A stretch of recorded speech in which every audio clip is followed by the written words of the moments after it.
Doctor Babasaheb आंबेडकरांना घडवताना मातोश्री भीमाबाईंनी दिलेले संस्कार आणि त्यांचे शब्द हे केवळ शब्द नव्हते, तर एका महापुरुषाची पायाभरणी होती.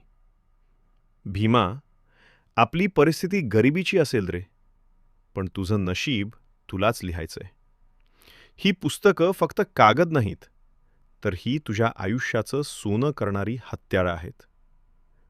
तू शिकला नाहीस, तर ही दुनिया तुला कधीच ओळखणार नाही. वाघ व्हावं लागतं लेकरा, तरच जग आदर देतं.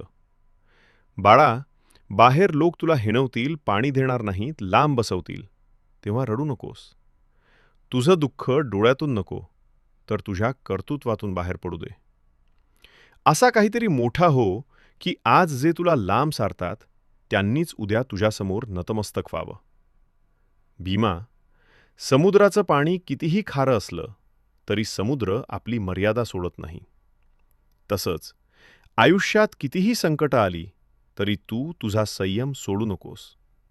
संयमानं आणि जिद्दीनं वागला ना, तर तू एकटाच या पूर्ण समाजाचा उद्धार करशील. हा आईचा शब्द आहे तुला.